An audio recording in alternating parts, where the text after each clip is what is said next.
ए घटनाटी घटिथिला मो जणे सांग मुना सहित। आम तालचेर सहर रे जणे नामी दाबी ज्वेलरी मालिक सीए। से हुए तो निजर काम रे बेसी समय बिताई दिए, किंतु बेले बेले टिके फ्री हेले से मो सहित आसी देखा हुए। एमिति एक देखारे से मते तांको सह घटिथिबा एक भयानक अनुभूति को सुनाइथिला, जहाकू आज पर्यंत मु भूली पारि नाही। तेणु मु भाविली आपण मानकु मध्य से घटनाटी शेयर करी। तेबे ए घटनाटी को आरंभ करने पूर्वर आपण मानकु गोटे मात्र अनुरोध, जदि आपण माने आम चैनल को सब्सक्राइब करि नाहंती तेबे सब्सक्राइब कर दियंतु। जदि आगरु आपण माने सब्सक्राइब कर सारिछंती तेबे चलंतु आज ए घटनाटी को आ विलंब न करी आमे माने आरंभ करिबा। धनतेरसर समय थिला, तेणु ग्राहक मानकर बहुत गुड़ाए ज्वेलरी ताकू ऑर्डर मिली थाए। तेणु से ज्वेलरी शॉप रे दिन राति बसी रही निज काम करिबारे लागि थाए। घर को फेरिबारे भी ताकू राति 11टा एमिति कि बेले बेले राति गोटाए मध्य बाजी जाए। तेणु रात्रि भोजन पाई तार बोऊ ता पाई टिफिन रे किछि खाइबा पठाई दियंती। एमिति एक रातिर कथा, मुन्ना निज ज्वेलरी शॉप रे बसी निज काम करिबारे लागि थाए। से दिन बहुत काम ता पाखरे थिला।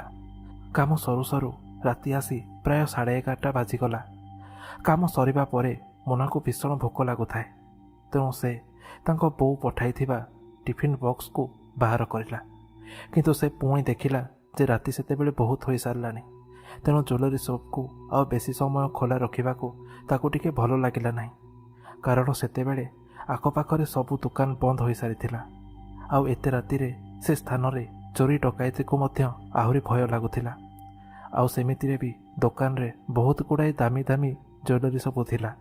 जदि कोनोसी असुविधा हुए तेबे ताकू सेतेबेले साहाय्य करिबाकू मध्य कोनोसी लोक नथिले। तेणु से यह भाविला जे से ज्वेलरी शॉपटा बंद करिदेई रास्ता रे खाई खाई निज घर को फेरिबा।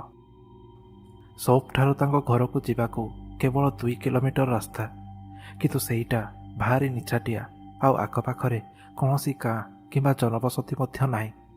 तेणु ताकू टिके भय मध्य लागिबारे लागिला। मुन्ना रास्ता रे निज घर को फेरुथाए। एमिति से किछि बाट ही आसीची कि हाथ रे धरिथिबा टिफिन बॉक्स को से खोलिला। सेदिन तार बोऊ ता पई रोटी सांग को किछि आलू तरकारी पठाइथिले। जेहेतु से भारी भोकरे थिला, तेणु से सेतरे गोटिए रोटी बाहर करी खाइबाकू जाउछि कि हठात केही जणे तार पछरु आवाज देई कहिला, पुओ हे पुओ। डाक शुणी मुना पछकू चाहिला। से देखिला ता पछरे गोटे बुढ़ा लोक ठिया होईछि। बयस तार 90 कि 95 वर्ष होइथिबो। देखिबाकू से भारी दुर्बल लागुथाए। ठीक रे ठिया होई न पारिबारु ता हातरे से गोटे बाड़ी खंडिए धरिथाए, जहार साहाय्य रे से ठिया होइथाए। से बुढ़ा लोकटाकू से सुनसान रास्ता रे एकुटिया देखी ताकू टिके आश्चर्य लागिला, कारण से बुढ़ा लोककू यह पूर्वरु से रास्ता रे केबे भी देखि नथिला। मुन्ना से बुढ़ा लोककू किछि कुहे ता पूर्वरु से बुढ़ा लोकटा ता आड़को हाथ बढ़ाई कहिला, बाबू मु 4-5 दिन हेलानी किछि भी खाइनी, दयाकरी मते किछि खाइबाकू दियो। मुन्ना भाविला से बुढ़ा लोकटा बोधे गोटे गरीब लोकटिए, बोधे किछि खाद्यर अन्वेषण रे बाहर को चली आसीछि। से बुढ़ार अवस्था को देखी ताकू भारी दया आसिला। तेणु से निज हाथ रे धरिथिबा से टिफिन बॉक्स को से बुढ़ा हाथ को बढ़ाइथिला। से बुढ़ा से टिफिन बॉक्स टाकू धरिछि कि मुन्ना को भारी जोर परिश्रा लागिला।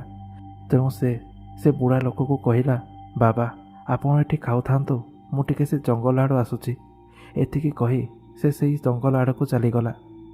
प्राय 5 मिनिट परे से फेरिला, किंतु आसिबा परे से जहा देखिला ताकू बड़ आश्चर्य लागिला, कारण सेठारे से बुद्ध लोक जनक नथिला। यह देखी ताकू भारी विचित्र लागिला। से बुद्ध लोकटा तो ठीक रे सेटारे ठिया मध्य होई पार नथिला। एमिति से सुनसान रास्ता रे एमिति हठात कुआडे चलीगला, ए कथा से आदौ बुझी पारु नथाए। मुना आखपाखरे से बुढ़ा लोक को खोजिबारे लागिला, किंतु से ताकू पाइला नाही। शेषरे से देखिला कि तार टिफिन बॉक्सटा सेठी रास्ता रे खाली पड़िछि। मुना भाविला से लोकटा बोधे टिफिन रो सबु खाद्य खाइदेई सेठारो फेरीगला। तेणु मुन्ना आउ सेठारे विलंब न करी से टिफिन बॉक्स को धरी ନିଜ ଘରକୁ ଫେରିଲା। ଘରକୁ ସେ ଯେମିତି ଆସିଛି ବଡ଼ ବିଚିତ୍ର ଘଟଣା ତା ସହିତ ଘଟିଲା। ସେ ଘରକୁ ପ୍ରବେଶ କରିଛି କି ତାର ବୋଉ ତା ପାଖକୁ ଆସି ତାକୁ ଜାବୁଡ଼ି ଧରିଲା ଏବଂ କହିଲା, ତୁ ଠିକ୍ ତ ଅଛୁ ରେ? ପୁଅ ତତେ କିଛି ହେଇନି ତ? ତୁ ସେ ଟିଫିନ୍ର ଖାଦ୍ୟ ଖାଇଦେଇନୁ ତ? ତାର ବୋଉଙ୍କ ମୁହଁରୁ ଏମିତି ଏକ ପ୍ରଶ୍ନ ଶୁଣି ତାକୁ ଟିକେ ଆଶ୍ଚର୍ଯ୍ୟ ଲାଗିଲା। ତେଣୁ ସେ କହିଲା, ନା, ମୋତେ ଖାଇବାକୁ ଆଜି ସମୟ ମିଳିଲା ନାହିଁ। କିନ୍ତୁ କ'ଣ ହେଇଛି? ତାର ବୋଉ କାନ୍ଦି କାନ୍ଦି କହିଲା, ତୋତେ ଆଜି ମୁଁ ଯେଉଁ ଟିଫିନ୍ ବକ୍ସ ଦେଇଥିଲି ସେଥିରେ ଥିବା ତରକାରୀକୁ ମୁଁ ଭୁଲରେ ଆଜି ମୁଁ ତେଲ ବଦଳରେ ମୂଷା ତେଲରେ ତିଆରି କରିଦେଇଥିଲି।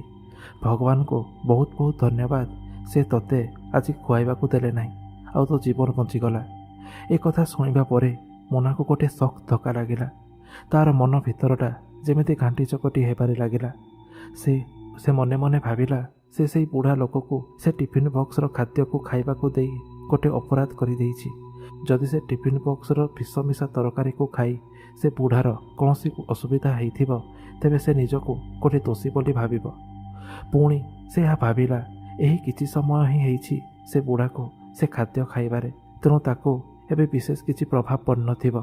ତେଣୁ ମୋନା ଆଉ ଟିକେ ବି ବିଳମ୍ବ ନ କରି ପୁଣି ଥରେ ସେ ରାସ୍ତାକୁ ଫେରି ଆସିଲା ଯେଉଁଠାରେ ସେଇ ବୁଢ଼ା ଲୋକକୁ ସେ ଟିଫିନ୍ ବକ୍ସ ଦେଇଥିଲା। ସେଠାକୁ ଆସି ସେ ସେଇ ବୁଢ଼ା ଲୋକକୁ ଖୋଜିବାରେ ଲାଗିଲା। କିନ୍ତୁ ତାପରେ ସେ ସେଇ ଜଙ୍ଗଲ ଭିତରେ ଯେଉଁ ଦୃଶ୍ୟ ଦେଖିଲା, ତାର ଲୋମ ଟାଙ୍କୁଡ଼ି ଉଠିଲା। ସେ ଦେଖିଲା କି ସେଇ ବୁଢ଼ା ଲୋକଟା ସେଇ ଜଙ୍ଗଲ ଭିତରେ ଏକୁଟିଆ ବୁଲୁଛି। ସେ ଭୟରେ ଥରି ଉଠିଲା। ସେ ବୁଢ଼ା ଲୋକଟା ତା ଆଖି ସାମ୍ନାରେ ହଠାତ୍ ଏମିତି କୁଆଡ଼େ ଗାୟବ ହୋଇଗଲା, ସେ କିଛି ବି ଜାଣିପାରିଲା ନାହିଁ। ସେ ଜାଣିଗଲା ଯେ ସେଇଟା କୌଣସି ବୁଢ଼ା ଲୋକ ନୁହେଁ, ବରଂ ଅନ୍ୟ କିଛି। ତାପରେ ମୋନା ସେଠାରେ ଟିକେ ବି ବିଳମ୍ବ ନ କରି ସେଠାରୁ ନିଜ ଘରକୁ ଫେରିଲା। ଏହାପରେ ମୋନା ସହିତ ଏମିତି ବହୁତ ଗୁଡ଼ାଏ ଭୟାନକ ଘଟଣା ଘଟିଲା, ଯାହାକୁ ମୁଁ ଏହି ଭିଡ଼ିଓରେ ନୁହେଁ ବରଂ ଏ ଭିଡ଼ିଓର ଦ୍ୱିତୀୟ ଅଧ୍ୟାୟରେ ଆପଣମାନଙ୍କୁ ଶୁଣାଇବି। ତା ପୂର୍ବରୁ ଆପଣମାନେ ଯଦି ଆମ ଚ୍ୟାନେଲଟିକୁ ସବସ୍କ୍ରାଇବ୍ କରିନାହାନ୍ତି, ତେବେ ସବସ୍କ୍ରାଇବ୍ କରିଦିଅନ୍ତୁ। ଏଭଳି ଭିଡ଼ିଓ ଗୁଡ଼ିକର ନୋଟିଫିକେସନ୍ ଶୀଘ୍ର ପାଇବା ପାଇଁ ପାଖରେ ଥିବା ସେ ବେଲ୍ ଆଇକନ୍କୁ ମଧ୍ୟ ପ୍ରେସ୍ କରିଦିଅନ୍ତୁ। ତେବେ ରହୁଛି, ଧନ୍ୟବାଦ।